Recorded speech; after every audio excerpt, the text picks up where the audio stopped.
Hey friends, it's Gina. Welcome to the Rebookery channel.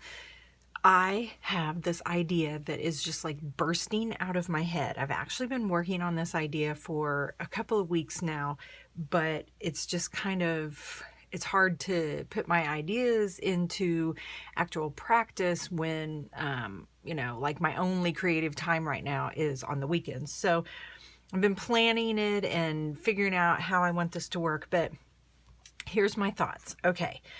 So I have been extremely fortunate, and in my thrifting endeavors, I have come across an unbelievable amount of fabric, and it's actually been ongoing. Like I started really collecting fabric, I would say probably earlier last fall, so 2017. I mean, I've always collected fabric, but not in earnest, not like I've been doing, and just really kind of seeking out some really cool fabric that has, past lives and stuff like that.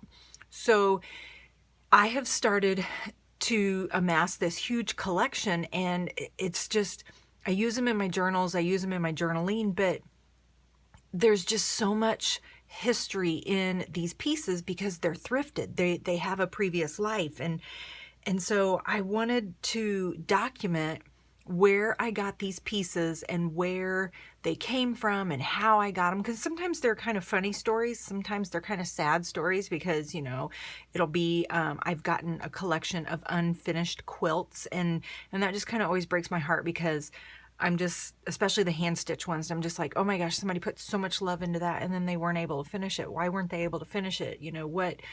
What would happen if I didn't buy it? Where would it go? And so anyway, so that's my plight, is I want to document all these cool little pieces of fabric. And the science teacher in me loves to classify and categorize and take specimens and, and just kind of document them and put them in their place, kind of like a field guide. And I love field guides. I'm obsessed with field guides. I know a lot of you guys like field guides, but I just have a collection of field guides. I have a collection of a lot of things. I think I may have a problem.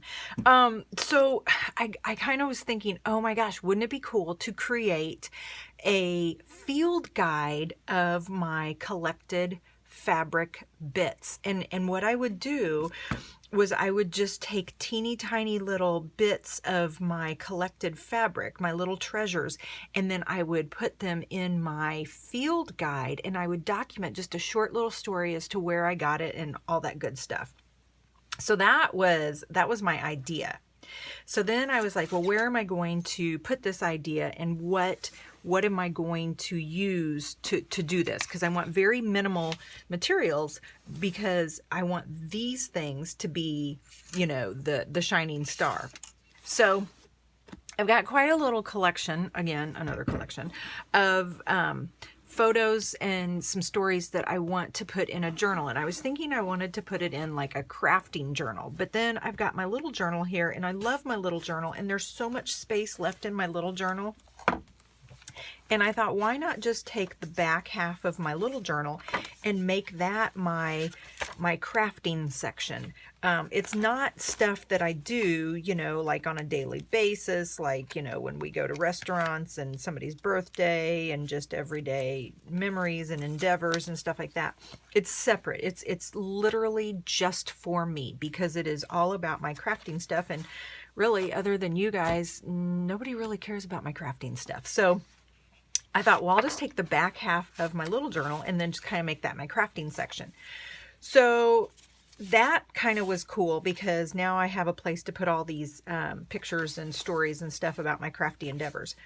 So then the other thing was, what am I going to use to put my fabrics and stuff on?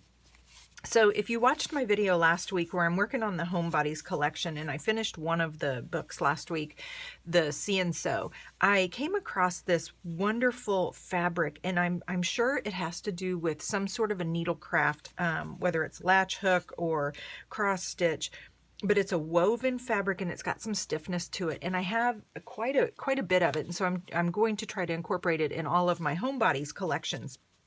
But when I put it in the book last week, my thinking was to put it in the book so that it could be, and I attached like a little piece of felt, and I put a scrap of fabric, and I put a button in here with a needle, because whoever gets that book, I want them to use this to actually practice their needlework and their button sewing and their stitches and stuff on this paper or on this fabric. So I got to thinking, why not use this? This would be great to use as my specimen collector. This is where I could put all of my little fabrics and my bits and things that I wanted to incorporate in my field guide. I could just stitch them on, or I could glue them on, or I could use safety pins. I've got some safety pins and stuff. So I've got this, and this is what I'm going to use, or I'm going to try to use. And then I was thinking about, how do I attach it? Like, I want it to come off of the page, because like I'm going to stitch and stuff on it. It's going to be something I work on. So I think I'm just going to clip it onto a page, but I needed it to be a sturdy page. So in the back of my little journal, I have this, it's like a manila folder that I pulled apart and sewed in. So I think this might be where I put it. And so I was thinking about, like, it could just hang out over here, and then over here would be like my reference section. And in my reference section, I just want this to be very rudimentary. I want this to be very primitive. I don't want it to be finished. I don't want it to be, I don't want it to be pretty. I want this to be literally like a field guide. If you are a true collector out in the field, you have a piece of paper and you have a pencil, and you are right there on the spot making sketches of the flowers that you see or the birds that you see, and you're writing little notes. And that's what I want this to be. I don't want this to be a finished, beautiful product. So, because it's going to be beautiful to me because of just what it is. So I have these little notepads that I thought, you know, this would be something that a field guide would have, or someone out in the field would actually have. So I'm going to use these little notepads to record my documentation on. I have a few things of washi because I am going to tape them in. I could use masking tape if I wanted, and I don't know, maybe I will if I get lazy. I have this stamp that says entered, and I thought that was kind of cool because I could stamp this. I have, let's see, what do I have in here? I have my little needle book with some needles in case I need to do some stitching, which, oh my gosh, I hope I don't have to, because my eyes and my fingers don't work the way I want them to. And then I have some thread, and then I have lots of these little gold safety pins. So I think I'm going to use those. I also thought about some brads. So I grabbed some brads because that might be a way to attach some of the stuff too. And then over here, this is just my little box of my threads and stuff that I use. So if I want to change out threads, I always like this one because it's such a thick thread. I think this is a cotton thread, but it's a really, really strong cotton thread. So yeah, I love this thread. And in my the needle books that I'm trying to think, in the needle books that are in my button collections in my Etsy stores, I think I used this thread. I always love using that thread. Okay, so anyway, so that's kind of my plan. So I don't really know how this is gonna go. I don't know. I'm gonna basically just quit talking and kind of speed it up and just let you all see the process. One more thing, I do have a thing of stamps that I am gonna use because I know I want to stamp like field guide, and so I'm just gonna use these stamps and probably just like some black ink. So there you go. I'm gonna go get another cup of coffee. I'm going to start working on this, and we'll see how it turns out. It may turn out totally different than what I just told you about. Okay, so I realized that I want like a little tag hanging off of each of my little specimens, and I don't have any really, really small tags. So I'm going back in into the past here. I have a Sizzix die that's a bunch of eyelets, but these two right here would make perfect little tags, and I just kind of want them hanging off of my specimens. So I think what I'm going to do is I'm going to cut some of these out. So yeah, I think that's going to work. And I think I'm going to cut them out on, I don't know, I'm going to see what I can find. All right, I just found some scraps of paper. I'm not going to use the colored sides. I just want the white, but I want it to be thick enough to hold up because I'm going to maybe put a little string or something through that hole. So yeah, these are going to work. Okay, so I'm just cutting those things out and throwing them in my little dish there with my safety pins so that I can use them as I'm putting my little specimens on. So I took that fabric sheet over to my sewing machine and I just stitched around the edges. I just did a zigzag stitch around the edges just to keep it from hopefully fraying or unraveling. I wouldn't want that to happen after I put all this stuff on it.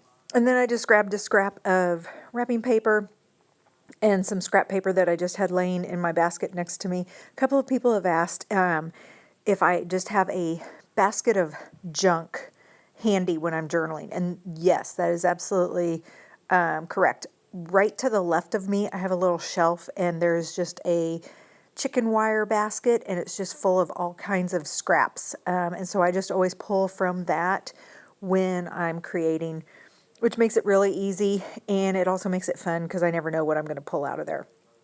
So I went ahead and stamped on the title, which is going to be Field Guide of Collected Fabric. And then I'm just going to start putting my fabric specimens. I love calling them specimens. I think that's so cool.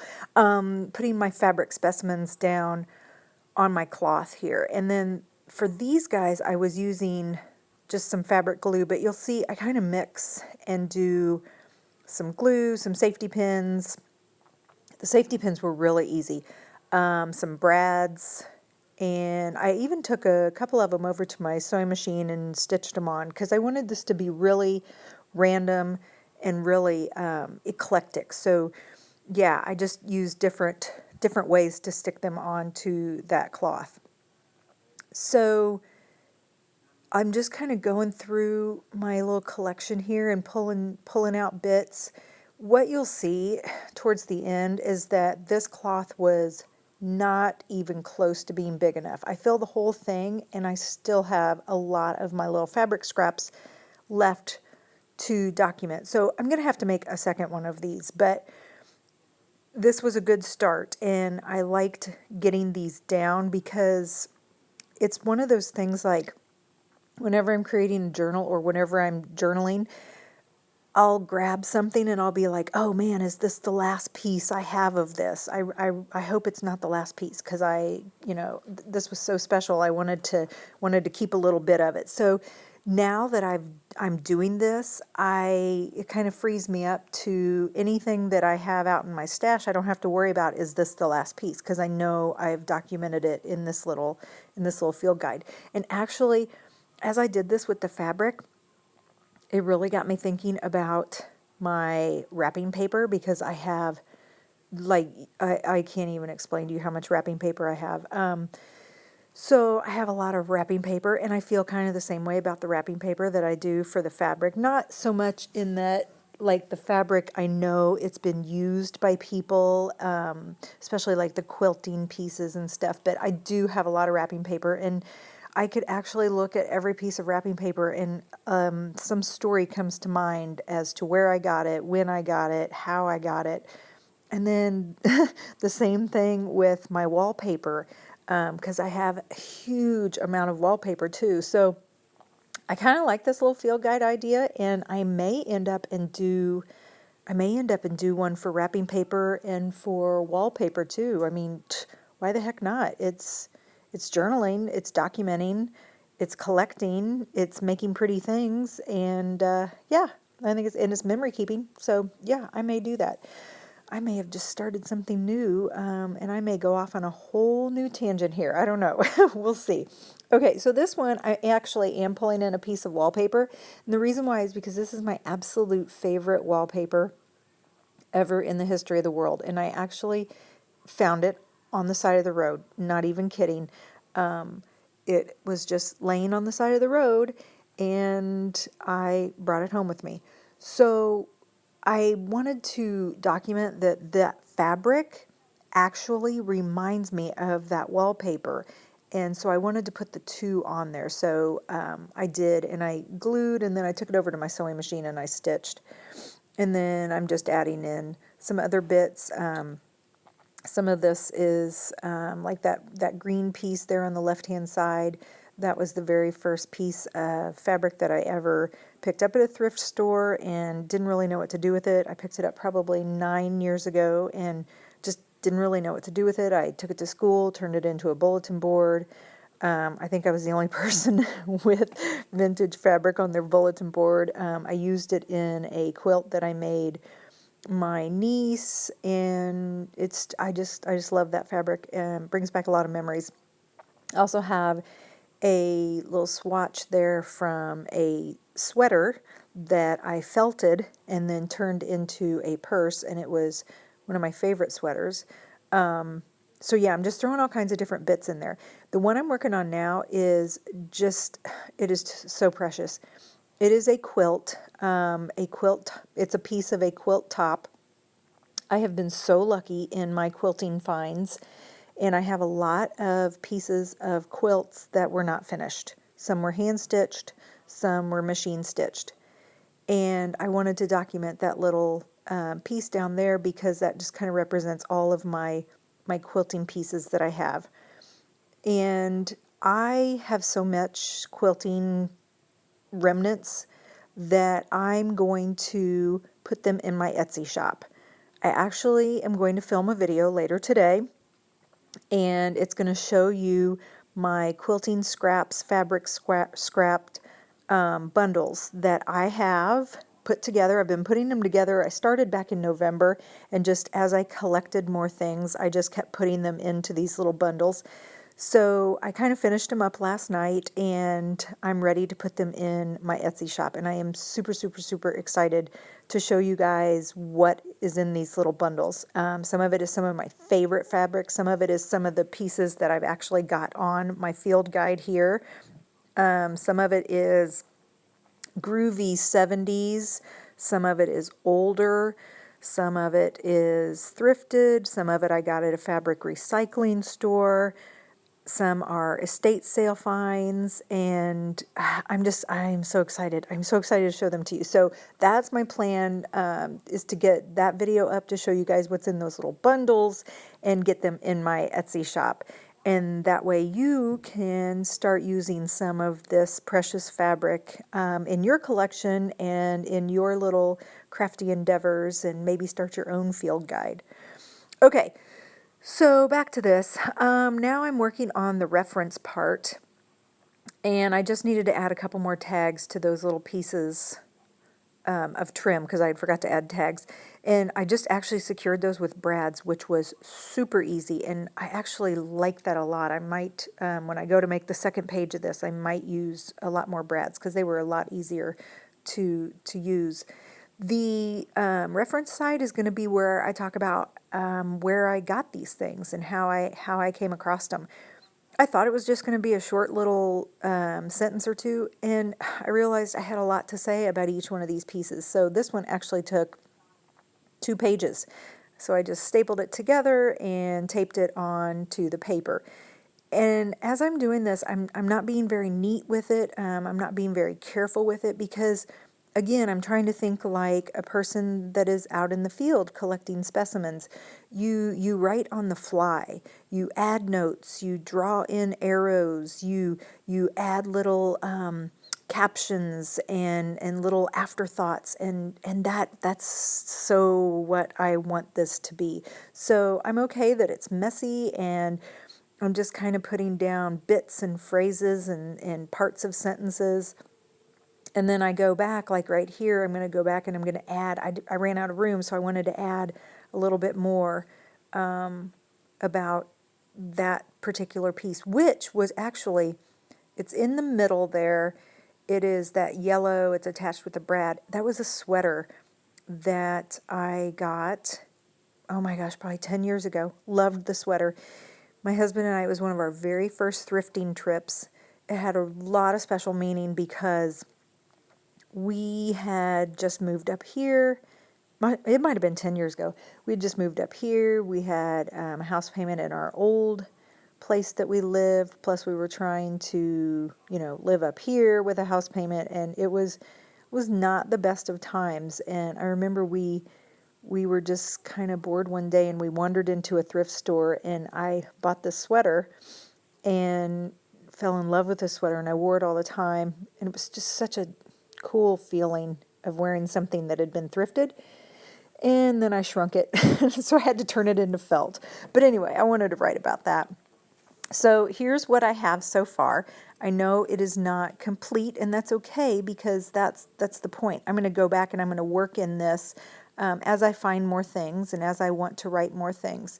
So thanks for hanging out with me today. I hope this has inspired you to go and look through your stash and your collection and maybe gather up some bits and turn in a journal entry into a sort of field guide. And watch for my video coming up later today about my fabric bundles that will be offered in my Etsy shop. Guys, thank you very much. Love you. Do something creative today. Bye.